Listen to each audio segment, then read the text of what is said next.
اسی طرح اللہ نے ہمیں مسلمان پیدا کیا، اب ہم اسلام کی عظمت ہمارے دلوں میں ہوگی تو ہمیں اسلام فائدہ دے گا۔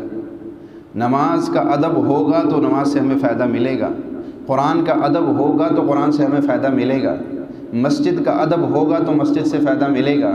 اگر ادب نہیں ہوگا، یہی مسجد ہوگی، یہی قرآن ہوگا، یہی اسلام ہوگا، کچھ بھی نہیں ملے گا، کچھ بھی نہیں ملے گا۔ لیکن اگر ادب ہوا تو اسی قرآن سے رنگے جائیں گے، اسی نماز سے رنگے جائیں گے، اسی مسجد سے رنگے جائیں گے۔ ادب بہت بڑی چیز ہے۔ کہتے ہیں نا، با ادب بانصیب، بے ادب بے نصیب۔ ایک بڑا مشہور مقولہ ہے کہ ادب والا بامراد ہوتا ہے، پا جاتا ہے، اور بے ادب کچھ بھی نہیں ہے۔ ادب والے دور سے آئے تھے لیکن ادب تھا تو پا گئے، بے ادب قریب رہ کے بھی محروم رہے۔ سلیمان فارسی کہاں سے آئے تھے؟ فارس سے چل کے آئے تھے۔ بلال حبشی حبشہ سے چل کے آئے تھے۔ صہیب رومی روم سے چل کے آئے تھے، لیکن کیا چیز ساتھ لائے تھے؟ ادب۔ اور ادب سے کیا ہوا؟ رنگے گئے۔ آج بلال نہ رہا، بلال حبشی رضی اللہ تعالیٰ عنہ بن گیا۔ سلمان نہ رہا، بلکہ سلمان رضی اللہ تعالیٰ عنہ بن گیا۔ اور صہیب نہ رہا، بلکہ صہیب رضی اللہ تعالیٰ عنہ بن گیا۔ قریب میں ابو جہل بھی تھا، عتبہ بھی تھا، شیبہ بھی تھا، ابو لہب بھی تھا، بالکل قریب تھا، رشتہ داری تھی، سب کچھ تھا، لیکن ادب نہیں تھا تو ابو جہل ہی رہا، ابو لہب ہی رہا، عتبہ ہی رہا، کچھ ترقی نہ کر سکے۔ کیوں؟ ادب نہیں تھا۔ ہر بات کو تولتے تھے، اور صحابہ کرام جو پا گئے ان کے بارے میں آتا ہے کہ اللہ کے نبی کے مجلس میں اس طرح بیٹھتے تھے کہ اگر ان پہ چادر ڈال لی جاتی تھی تو اس چادر میں کوئی خم نظر نہیں آتا تھا۔ اتنے ادب سے کہ اگر پرندے ان کے سروں پہ آ کے بیٹھ جائے تو انہیں محسوس نہ ہو کہ ہمارے سروں پہ کچھ بیٹھا ہو۔ سرکار کی مجلس جو ہے، تو سرکار کی مجلس کا ادب اور احترام اتنا تھا کہ صحابہ فرماتے تھے کہ ہمارے دل میں ہوتا تھا کہ ہم کوئی مسئلہ دریافت کریں، کوئی مسئلہ پوچھنا چاہتے تھے، لیکن سرکار کی عظمت اور ادب کی وجہ سے ہم بول نہیں سکتے تھے۔ ہمارے دل میں تمنا ہوتی تھی کوئی دیہاتی آ جائے، ہم اس سے کہے وہ پوچھ لے گا، کیونکہ دیہاتیوں کے لیے رعایت تھی کہ دیہاتی لوگوں میں اتنا ادب نہیں ہوتا، تو دیہاتی لوگ جو دل میں ہوتا ہے وہی زبان پہ، تو دیہاتی لوگ بولتے تھے تو ان کے بارے میں کوئی یہ نہیں اندیشہ ہوتا تھا، وہ پوچھ لیتے تھے اور ہر قسم کا سوال کرتے تھے۔ تو جب کوئی دیہاتی آتا تھا تو ہمیں بڑا فائدہ ہوتا تھا کہ دیہاتی آ کے ایسے سوالات کر جاتا تھا کہ جو ہم بوجہ ادب کے نہیں پوچھ سکتے تھے، ادب اور احترام کی وجہ سے نہیں پوچھ سکتے۔ پھر اللہ تعالیٰ نے دیکھے ادب کتنی بڑی چیز ہے۔ موسیٰ علیہ السلام کے مقابلے میں جو جادوگر آئے ان کو ایمان مل گیا، حالانکہ نبی کا مقابلہ کر رہے ہیں۔ نبی کے مقابلے میں اترنے والے کو اللہ نے کتنی بڑی دولت سے نوازا کہ اس کو ایمان کی دولت دے دی۔ وہ جادوگر ہے، جادو کرتا ہے، اور پھر وہ اپنا جادو نبی کے مقابلے میں لے کے آ رہا ہے، لیکن آتے ہوئے تھوڑا سا ادب کا اختیار کیا۔ جیسے میدان میں اترا اس نے کہا موسیٰ کو کہ اے موسیٰ پہلے آپ کیجیے، پہلے آپ کریں، یہ ادب ہے، پہل آپ کیجیے۔ موسیٰ علیہ السلام نے کہا نہیں آپ کریں۔ تو یہ علماء فرماتے صرف ادب کی وجہ سے وہ جادوگر سب کے سب مسلمان ہو گئے۔ اللہ نے ان کو اسلام، حالانکہ اسلام تو بہت بڑی نعمت ہے، بہت بڑی نعمت ہے، تو وہ اللہ نے ان کو دے دی، کس وجہ سے؟ ادب کی وجہ سے۔ اور ابلیس، علماء فرماتے ہیں تفسیروں میں لکھا ہے کہ ابلیس نے 6 لاکھ سال اللہ کی عبادت کی، 6 لاکھ سال اللہ کی عبادت کرتا رہا، اتنا بڑا عابد بن گیا، اتنا بڑا عابد بن گیا کہ بہت بڑا عابد، ایک نام اس کا پیدا ہو گیا۔ کوئی ایک بالش جگہ اس نے نہیں چھوڑی جہاں اسے سجدہ نہ کیا، لیکن اس نے ایک نے موسیٰ علیہ السلام کا ادب کیا، ایمان لایا، اس نے آدم علیہ السلام کی بے ادبی کی اور سارے عبادات اس کے منہ پہ مار دی، کچھ نہیں ملے گا، جاؤ۔ چھوٹی بات نہیں ہے، بہت بڑی بات ہے۔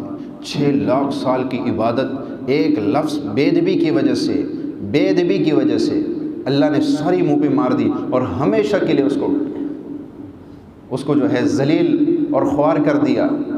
اخرج فإنک رجیم، نکل جا میرے بارگاہ سے، تو مردود ہے۔ ادب، جس میں جتنا ادب ہوگا، یقین جانیے آج ہم نماز پڑھتے ہیں لیکن نماز کا کوئی نور ہمیں نصیب نہیں ہوتا ہے، کوئی دل کو سکون نہیں ہوتا۔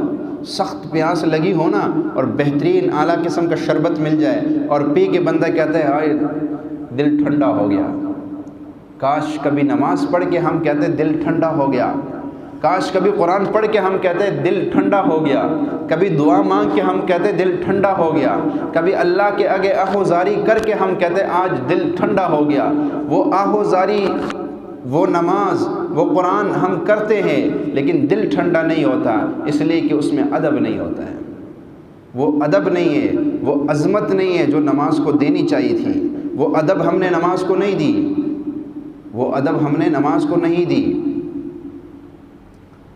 وہ عظمت ہم نے نماز کو نہیں دی، جس کی وجہ سے نماز کا جو نور تھا وہ آج کل جو دو خوراکیں نکلی ہے، یہ آج کل کی جو غذائیں ہیں، غذائیں تو وہی ہے لیکن اس میں طاقت نہیں ہے۔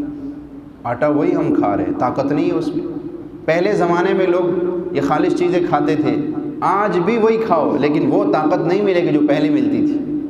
چیز وہی ہے، وہ اندر سے جو اس کے اندر جو افادیت تھی، جو طاقتور اجزاء تھے، وہ نہیں ہے اب اس میں، اس لیے کھا تو رہے لیکن بیماریاں بن جاتی ہیں۔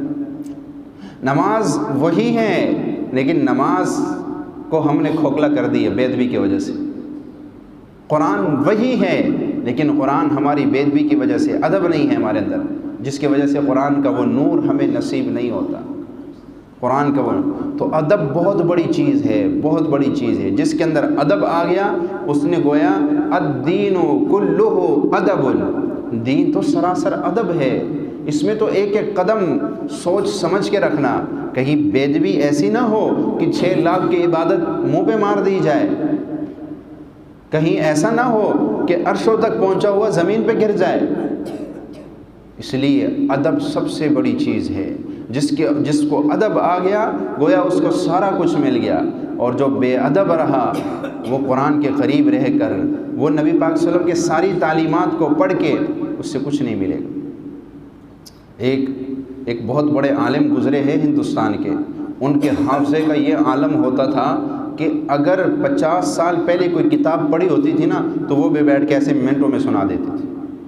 کہ مصر کے کتب خانے میں گئے، وہاں ایک کتاب رکھی ہوئی تھی جو پوری دنیا میں نایاب تھی، صرف ایک کتاب جو ان کے پاس تھی اس میں، تو انہوں نے کہا جی یہ کتاب ہمارے ہندوستان میں نہیں ہے، آپ یہ کتاب ہمیں دے دیں تاکہ میں اس کتاب کو لکھ کے تو واپس آپ کو کر دوں گا، تو اس کے دوسرے نسخے شائع کر دوں گا تو یہ پورے ملک میں پھیل جائے گی، لوگ اسے فائدہ اٹھائیں گے۔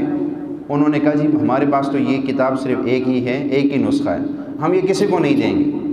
انہوں نے کہا اچھا پھر مجھے ایک رات پڑھنے کے لیے دے دو۔ ان کا ہاں پڑھ سکتے ہو، یہاں بیٹھ کے کتب خانے میں آپ پڑھ سکتے ہو۔ ایک رات میں اس کتاب کو پڑھا، واپس ہندوستان آئے، وہی کتاب لفظ بلفظ لکھ کر نسخے شائع کی۔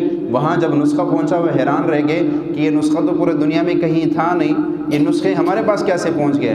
پتہ چلا وہ جو ہندوستان کا ایک عالم آیا تھا، یہ اس کا کمال ہے کہ ایک رات میں اس نے کتاب پڑھی اور ساری زبانی آتی۔ اور وہ خود کہتے تھے میں اخبار نہیں پڑھتا ہوں، کہ میں اخبار پڑھ لوں تو پھر سارا اخبار مجھے زبانی یاد ہو جاتا۔ اتنا حافظہ، لیکن جب کسی نے پوچھا کہ یہ آپ کو یہ حافظہ کس طرح ملا ہے، کہا ادب کی وجہ سے ملا ہے۔ کہا کبھی میں نے، ہمارے ہاں بڑی بڑی کتابیں ہوتی ہے تو اس کے سیٹوں پہ حاشیہ لکھا ہوتا ہے، وہ جب کتاب پڑھتے ہیں تو ایک، اب مثال کے طور پہ یہاں عربی عبارت لکھی ہوئی ہے، اس عربی کی تشریح بھی عربی میں سیٹ پہ تشریح میں کی ہوئی ہے، حاشیہ میں کی ہوئی ہے۔